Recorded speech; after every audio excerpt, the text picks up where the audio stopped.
Welcome to Av's Coach's Corner. I'm Richard Brookman. And I'm Paul Alani. Grind won't stop, hustle won't quit. Grind won't stop, hustle won't quit.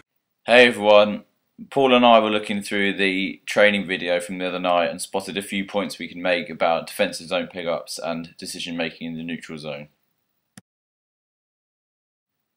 Okay guys, so this is obviously from my perspective, and I'm backtracking through the neutral zone towards our own net. Spinks actually just picked up the puck behind our net and he's going to attempt to make a play out of the zone, but unfortunately it ricochets in towards central ice and Chapman picks up the puck. So we'll take it from here.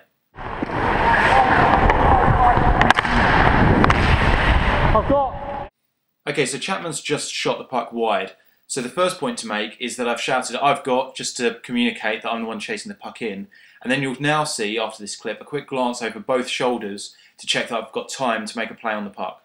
Yeah, and this is exactly what we were talking about the other day when picking up the puck in the defensive zone. You skate as hard as you can to it and you look over both shoulders to assess your passing options and where the forecheck pressure is coming from.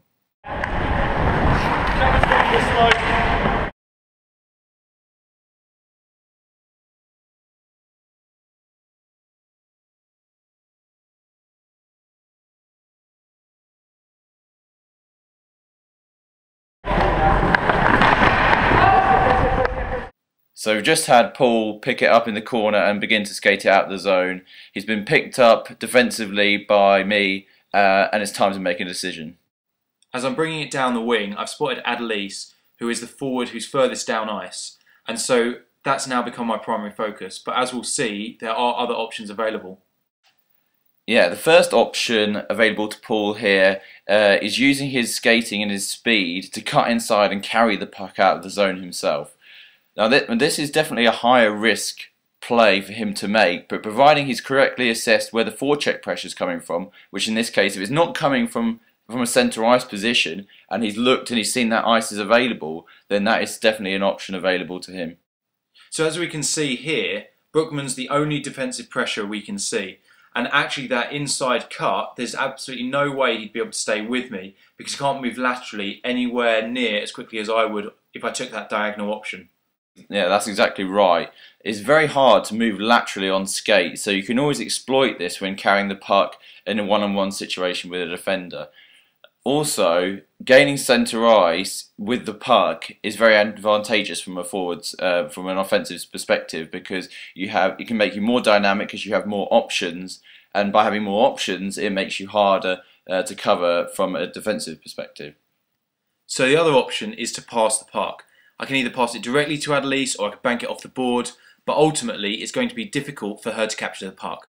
Adelise could make things easier for herself here. If she faces Paul and skates backwards, then she can make good eye contact and show him a full stick blade, and then when she's received it turned back to forwards. She has tried to get her arms out to the side and show him a bit of stick blade, but ultimately it's easier to receive a pass facing directly at someone than it is to look back over your own shoulder. So now what we'll do, we'll let the clip play out and we'll see which option I went with. But bit of a disclaimer, the lighting was bad, it was end of the shift and I was pretty tired, my visor was foggy and the smell of Brookman's kit was getting pretty overpowering at this point.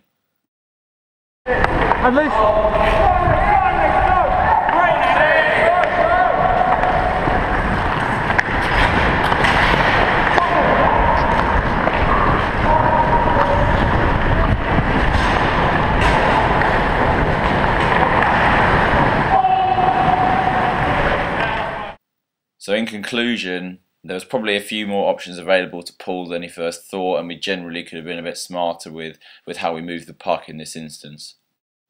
We hope you found this video useful and we've had a bit of fun making it. So I've been Richard Brookman. And I've been Paul Alani from Av's Coach's Corner. You might be smarter, your family might come from privilege, your daddy might own a company, but you will not outwork me. Okay guys, so obviously this is from my perspective and I'm backtracking through the neutral zone and then Spink fucks it up. And then Spink sends us down shit creek without a paddle. And Spink's made a right royal mess of this. Chris, like, have a look at this. I've just been looking at it myself. I can't believe it. Thank God he doesn't play for us.